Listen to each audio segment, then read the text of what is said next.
Hi and welcome back to my channel where we talk about all things lipedema. Today my special guest is Harri, who I've been speaking to on Instagram a lot, and they wanted to do a video with me about lipedema and mental health in general. So we have spoken briefly about the mental health struggles we both have, and yeah, welcome to my YouTube channel. Hello. Hi. Generally I have had mental health issues for as long as I can remember. And I've also mentioned that when I was a lot younger, I didn't actually know what they were until recently. So I've recently discovered I have OCD. I'm also neurodivergent, which I didn't know. And that I think that also plays a lot into the mental health side of lipedema because, I am watching everybody else deal with things a certain way and I deal with things a different way. And I think when you're watching other people who, it's hard to say that don't have mental health issues. I better say that being neurodivergent isn't a mental health issue.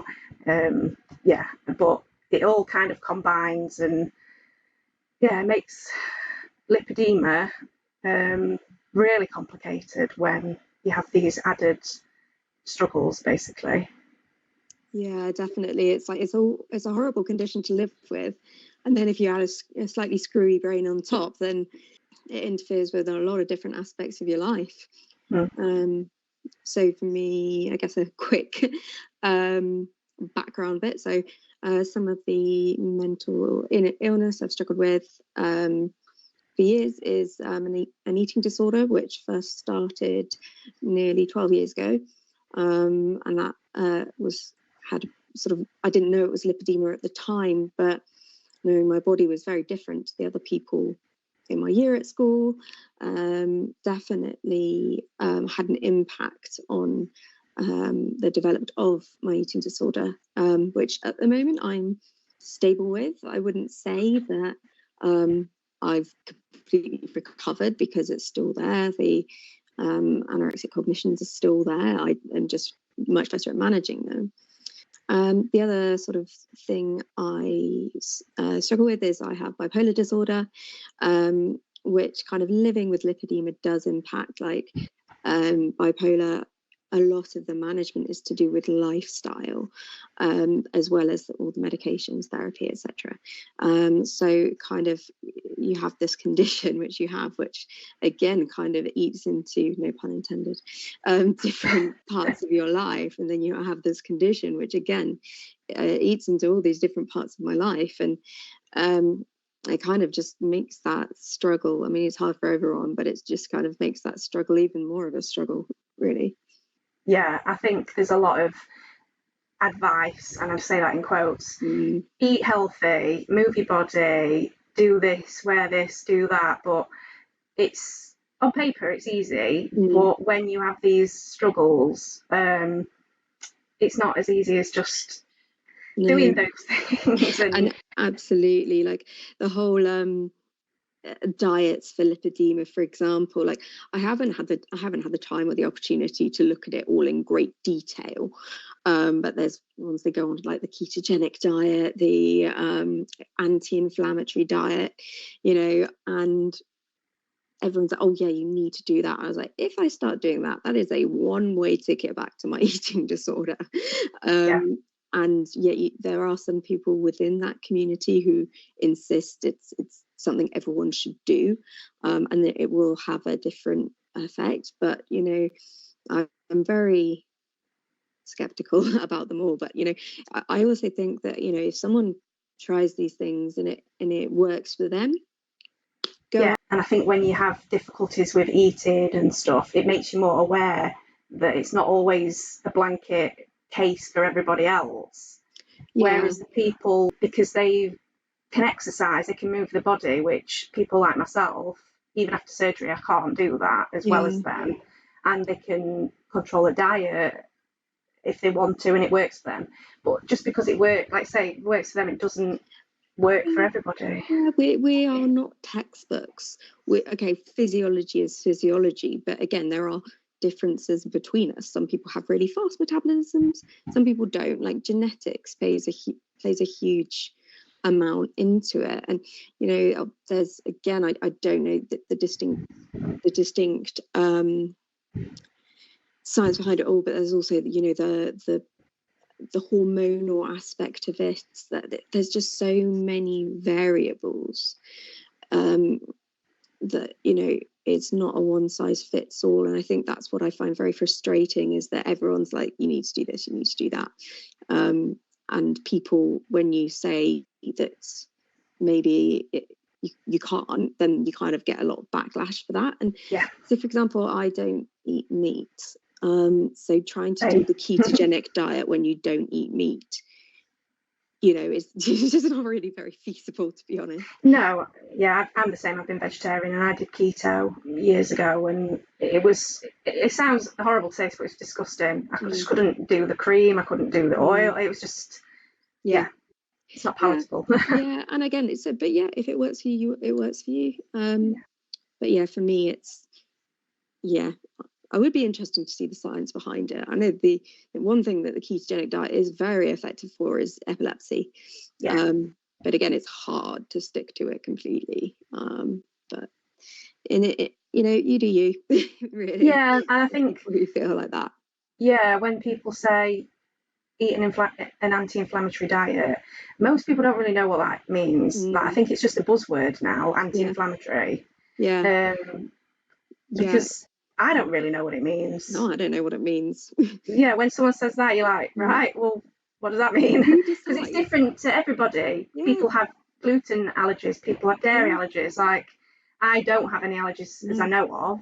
So, like, how do I anti-inflammate myself? Exactly. And things like IBS are incredibly common. So could it be that? And it's just, it's anti-inflammatory, or like, you're just avoiding trigger foods. And who decides if something is inflammatory or not inflammatory? I don't know. No, I know. Yeah, the thing is with food especially is that there's so much research done by food companies that you can't actually trust a lot of the results. Yeah, absolutely. And it's the same with diets, isn't it? Like, you see all this I can't think what it's called, the injection. A lot of the testing has been done by the company that sell the injection. So it's like Ozempic, I think. That's it. Yeah. So it's fair enough doing a bit of research, but you really have to look at who's giving the results and the sources, who's doing the refurb research. I think it's a big wormhole, to be honest. Yeah, and that's the issue with personally with me. I thought I had orthorexia, and I still don't know, but I wonder if it's connected to the OCD, where I obsess. Yeah, I obsess. And when I was dieting, it was like I was never clean enough, I was never moving enough, I was never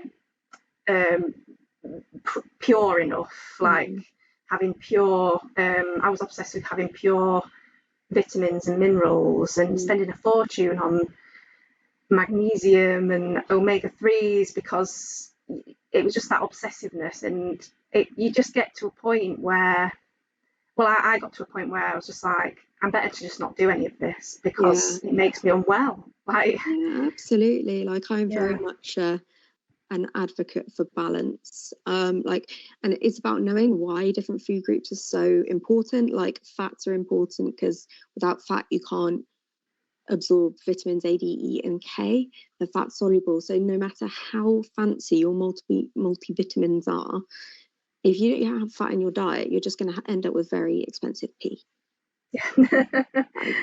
And there's a reason why we need all the food groups. So trying to cut them all out or cut them down, you're actually going to put your body on the back foot, because it won't function as well as anything else. So it's, I think, again, it's interesting. The only education we seem to have around diet is around what a bad diet is.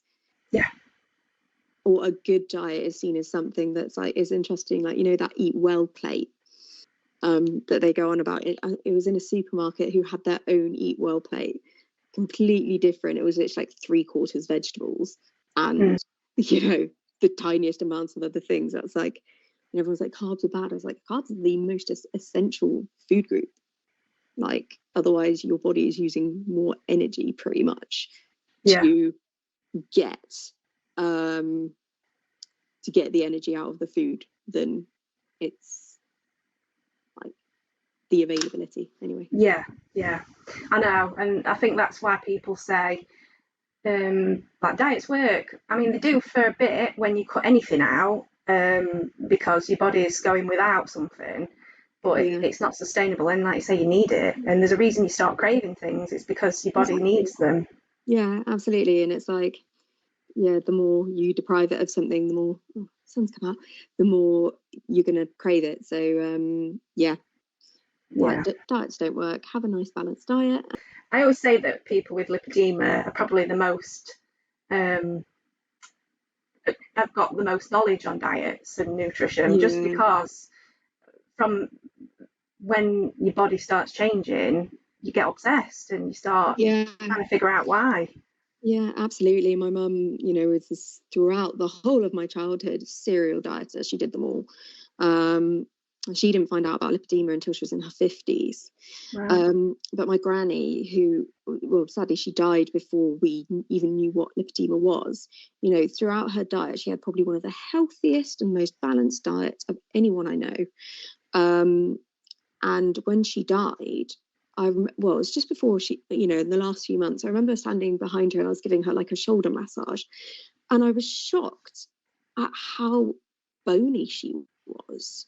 Like, but her legs, when she died, they were so big, she couldn't have a standard size coffin. Oh, bless her. And I remember being so shocked at how tiny she was on top. Yeah. And it was such a revelation. And like, her whole life had been told that, she was overweight, she wasn't trying hard enough. And suddenly, and then knowing about lipedema, it's like, and seeing the photos, and it was like, oh my God, that's what she had. Yeah. And so, I know I can't wait till we get to a point where fat is seen as a symptom of things. So not necessarily just lipedema, but like steroids and medication where people gain, and the same with like polycystic ovaries, where weight gain. The cure for what polycystic ovaries, they say manage your weight. Yeah, but it's a symptom. How can you say that? Absolutely. It's the same with lipedema. Like, how can you say excess weight is a symptom but manage it? So it's interesting. I have asthma, and a couple of years ago I had some really bad asthma attacks, and I had a lot of IV steroids. I was on oral steroids for a long time, and I had a lot of fluid retention because of it. My face was like the proper moon face. Like, I had loads of fluid retention in my legs, funnily enough. And then one of my I take an antipsychotic for my bipolar, and antipsychotics are renowned for causing weight gain as well. So, but also another interesting thing was, my mum was diagnosed during a period of relapse with anorexia, and I had lost a lot of weight. And it's interesting looking back at the pictures, because my legs, if you looked at them on a person, they're like, oh no, they're not that big, but relative to my body, they were bigger, and the shape was quite distinct. And just like, from that time, every relapse I would lose weight, but each time my legs would be bigger, if that makes sense. And so when my mum was diagnosed, I went with her for the surgery, and the surgeon took a quick glance at my legs. I had trousers on and everything, and he was like, I don't think you've got it. And yet 2 years later I was diagnosed. That was it kind of explained a lot of things. But then again, also being early stage, I often felt a little bit like a fraud. It turns out I was actually stage 2. And it was also like, people were like, but you're still really small, and all of these things. And I was like, you just don't get it though. Like people who don't have it, I was like, okay, yes, okay, my legs might be small relative to other people with lipedema, but I have seen from my mum and from my grandmother what it could mean for me. Yeah, and this is it. And I'll always advocate for people to leave stage ones alone because they're in the perfect position to deal with it before they get to a stage like me. I'd do anything to know about it.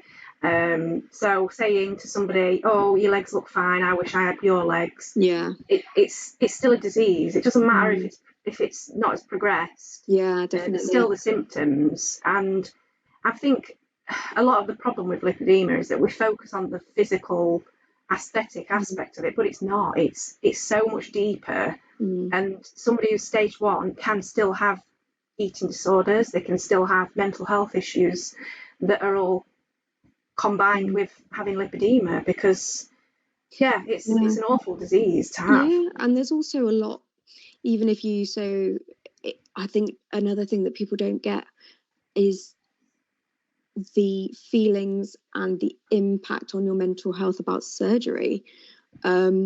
People think for some reason people think that if they don't know anything about liposuction, that they think it's really simple and just not a walk in the park. It is brutal. It is. It is so brutal. And that's if it goes right.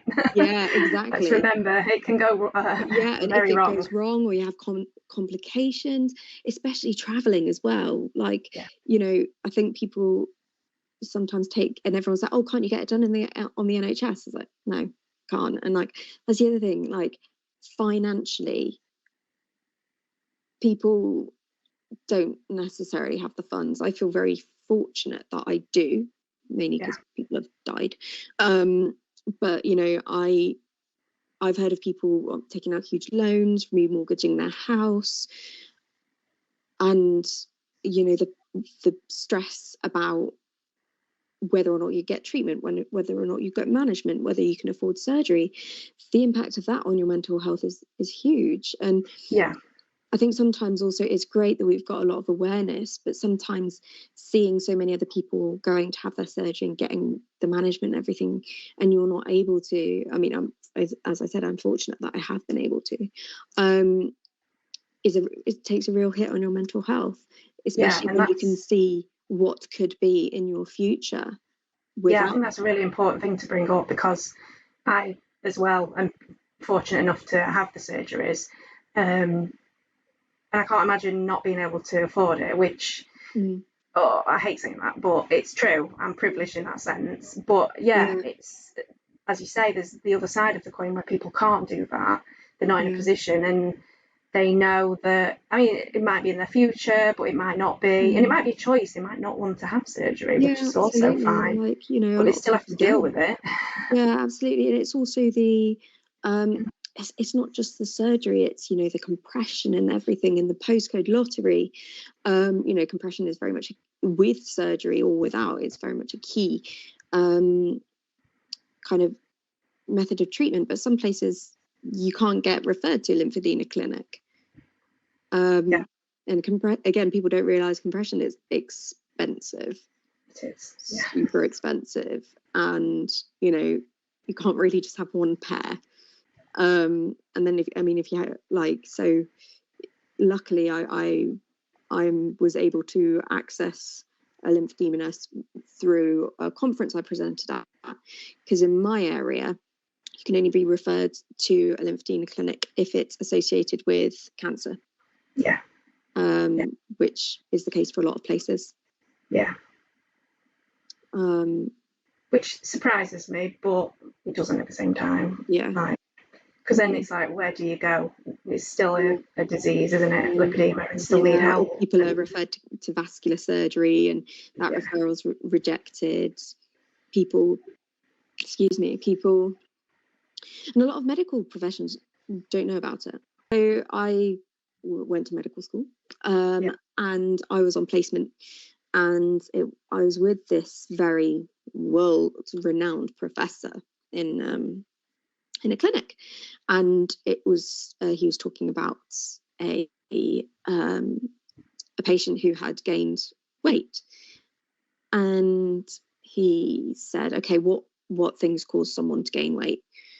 And we were like, oh, Cushing's. And he was like, no, why do people with Cushing's gain weight? And I was like, okay, so they've got too high cortisol, which increases their appetite, and therefore they eat more and they gain weight. And he's like, absolutely. The only way someone will gain weight is because they eat too much and move too little. And I was like, well, what about lipedema? And he was like, do you mean lymphedema? I was like, no, I mean lipedema. He just looked at me like, what? And so I explained in a very quick way. And he was like, who the fuck told you that load of bollocks? It's shocking, isn't it? It's like, yeah, it can't possibly be anything wrong with people. It's just we've caused this ourselves. And for you to be stood there with a diagnosis, I don't know how you kept me cool. Yeah, when I was so tempted later on, there was a couple of research papers that came out, and I was so tempted to send them to him and say, by the way, yeah, this is who told me. yeah. So I was like, well, there's this lipedema surgeon I went to. Yeah. But yeah, so it's just like within the medical profession, and like now I work in health education.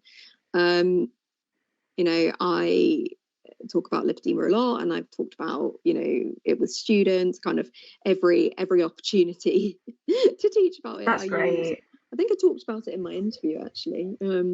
But yeah, it's and even my colleagues, because most of them, in fact nearly all of them were nurses, and so yeah, talking to people about that, and they've kind of seen the outcome of my surgery and stuff, and they were like, again, they were all like, oh well, you're small, why are you having surgery? And I explained why, and then they see my legs after, and they're like, oh my god, I see what you meant.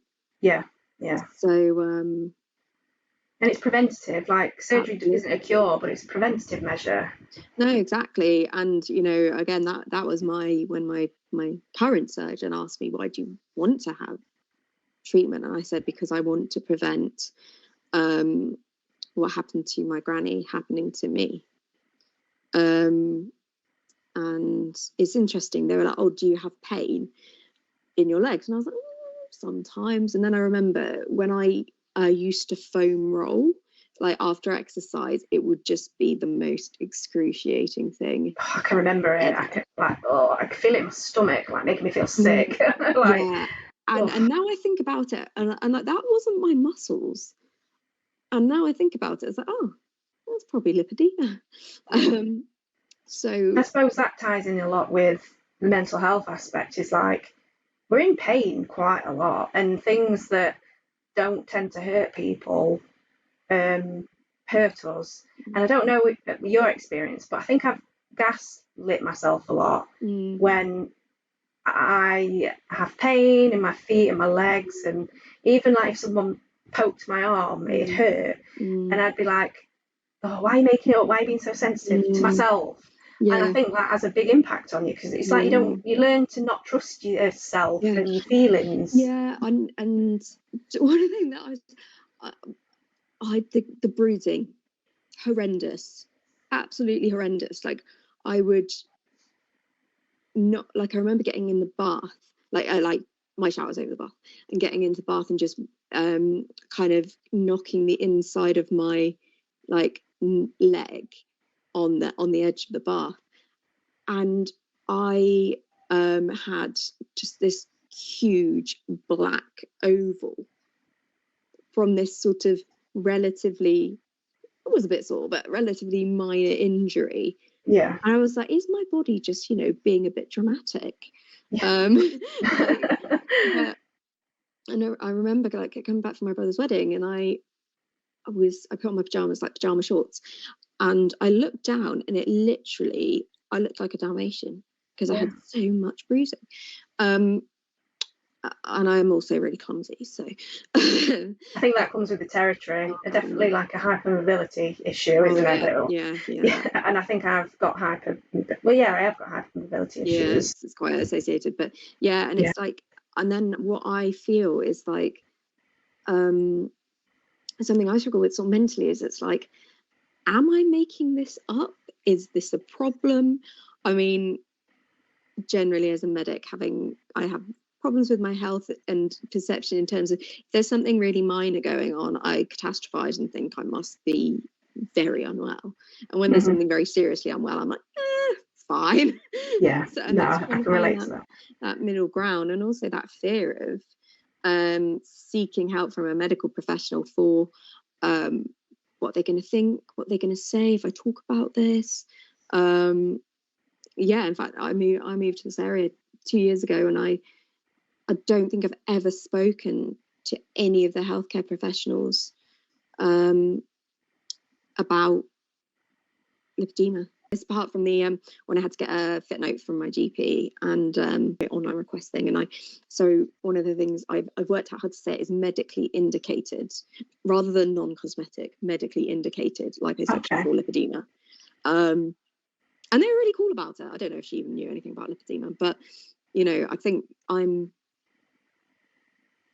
often quite wary of talking about it. I mean, I'm happy to talk about it, but at the same time, I'm wary of talking about it.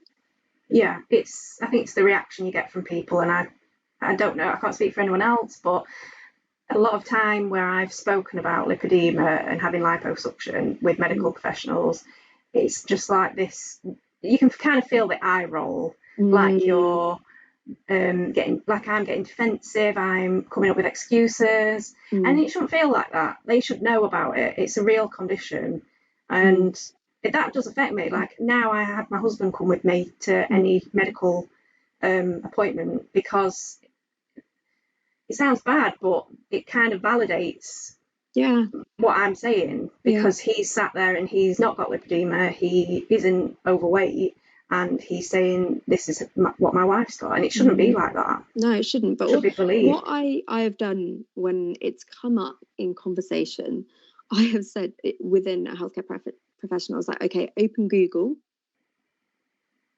put lipedema into the search and click images. Yeah.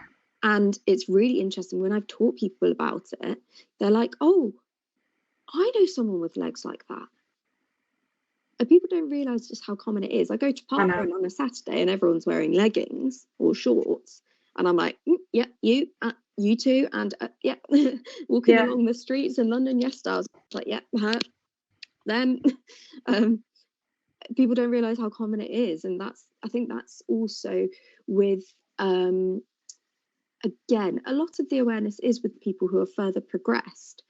And so identifying earlier stage can be difficult, or people who think they might have lipedema, then they're like, oh, but maybe no one will believe me, maybe no one will listen. Yeah, and I imagine that's a big problem, like going in as somebody who's seen as overweight, it's a problem. So then when you go in saying I've got this fat condition and your BMI is normal or whatever, I imagine that's just as difficult. So interestingly, again, with my eating disorder, I have pictures from a relapse where I look awful, really drawn, really bony on my top half, just like not healthy. My weight, my BMI at that time was 22. And because even though, like, to the point when I was seen by the eating disorder service and they saw that weight, they said to my GP, can you go back and double check it, because this isn't right. And then it's really hard to access maybe the support I needed at that time because of my weight. Literally, most eating disorder services now, you have to be BMI below like 40 to get treatment. Which is horrendous. Like, it is. Because I was doing some research, reading, and like the majority of eating disorders are people that are like overweight. I don't know what the correct term is. Or regular weight, you know. It's only something like 6% of people with eating disorders are underweight. Yeah, it's like, which is ridiculous. It's awful. Like, and then there's underweight, and then there's super underweight. And it's only really the super underweight people who get the treatment, even though actually they're not their cognitive ability to actually change any neural pathways or, have any form of cognitive change is basically minimal because they are so malnourished. Yeah, it's so sad that it has to get to that point for somebody to take it seriously. Yeah, it's really bad. But yeah, and that's another thing I get about weight and BMI is BMI was invented in like the 1800s by a Belgian mathematician based on Western European males. Yeah. I just don't understand how it's ended up as like the medical baseline in every country. I just don't get it. Yeah, it's got to be money. It doesn't cater for ethnicity, muscle mass, extremes of height. My BMI at the moment is probably, my weight is probably like well into the overweight range. Lipedema or not. All my family are, to be honest, even my brother who's like, actually no, he's pretty muscular, but yeah, BMI, get in the bin. Yeah. Well, I've been trying to do some research about lipedema and weight, because most people I speak to say that they don't feel like their weight reflects what their body looks like. Absolutely. And I've had comments made when I've been to clinics and seen nurses who have said the same, like, I don't believe that's your BMI. And I'm like, it is. And it's something to do with the fat cell, like retaining fluid. And obviously water weighs heavy. And yeah, it's just like a common thing. And it's just, I mean, we could talk about it forever, but the amount of people that are like dismissed, not given medical treatment because of BMI, it's like, it's horrific. It's I wish everybody could just sue everybody. Well, everybody with lipedema could just sue every medical person that's done them wrong, because that's the only way it's going to ever change. Yeah, it's oh gosh, there's so many things wrong with the system, and with lipedema you just fall through the gaps. Yeah. Especially if you think about the BMI thing, that a lot of surgeons, if someone needs a particular a particular procedure, they say, oh, well, you need to lose weight before we can do it. Yeah. And if you have lipedema, you can't necessarily do that.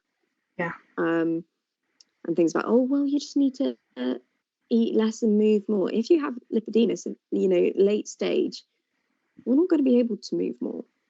Yeah. It's not like mobility is also, well, loss of mobility is also a symptom. Yeah. So saying to somebody who's losing mobility, just move your body more. It's like, it's another thing where it's a symptom, but then you're kind of held accountable for it. And also things like, like equipment and active wear are not targeted or aimed at people who are not average sized, really. Yeah.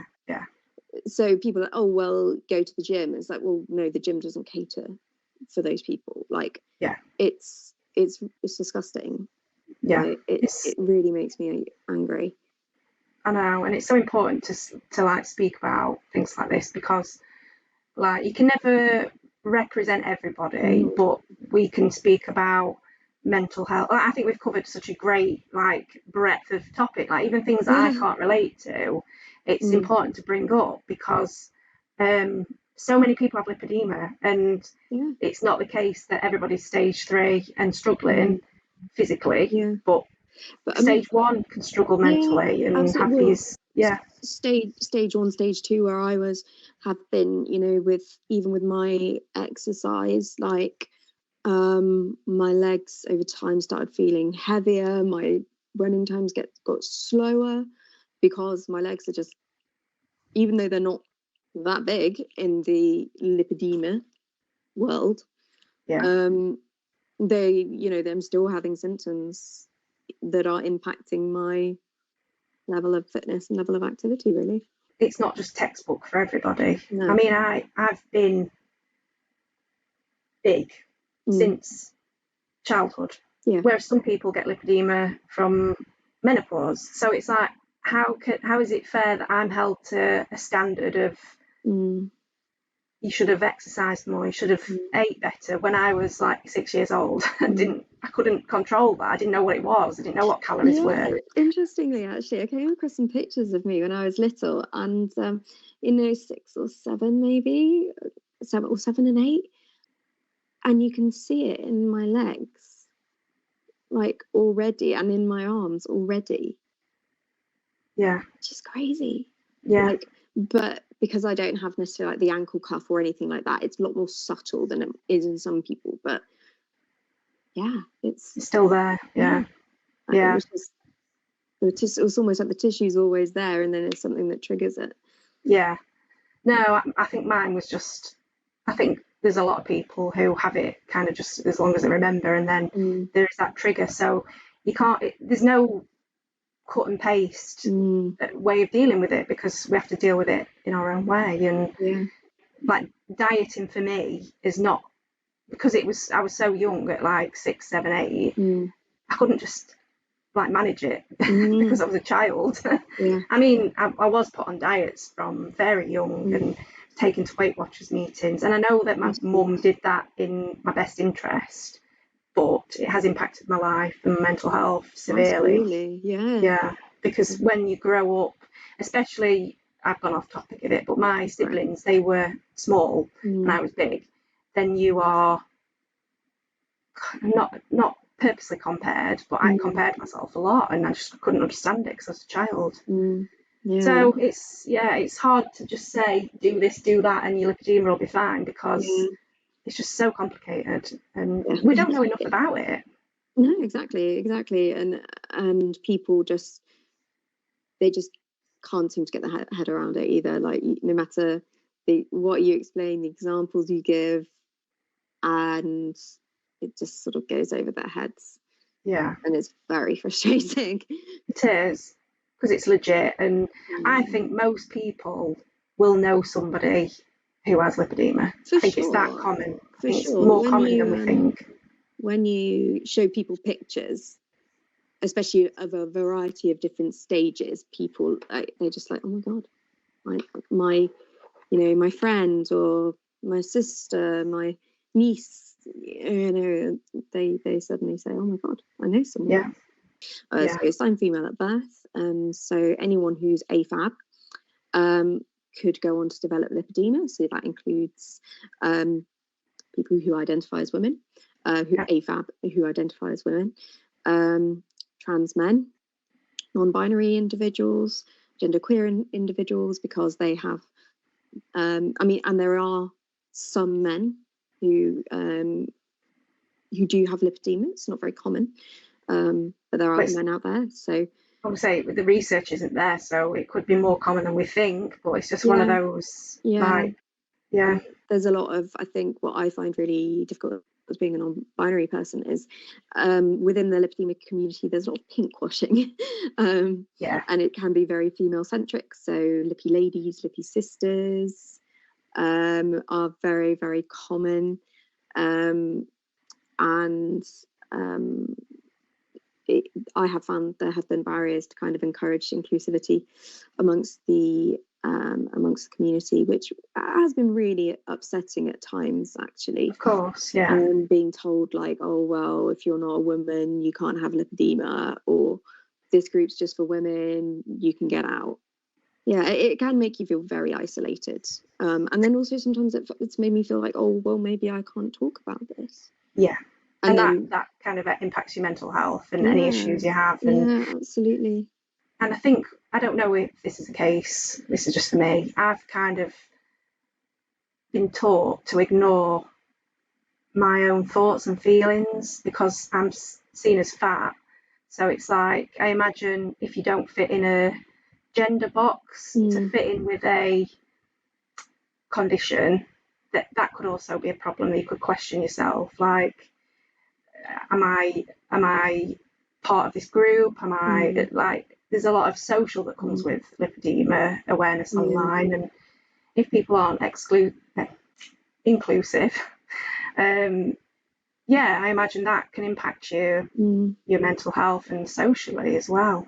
Yeah, definitely. And I think when it's people who are very influential within the lipedema world, who are having that attitude, or sort of blocking inclusivity, it sort of definitely makes you feel like you're not worth anything. Yeah, no, and it's so easy to say people like, we don't need to make it a gender. Like, I'm all about just being inclusive, whether you're stage 1, stage 3, stage 4, whether you're disabled, whether you identify like your sexual orientation, anything, it doesn't matter. It still affects us, and we should still have that community. And yeah, there's a lot of gatekeeping, and I don't like it.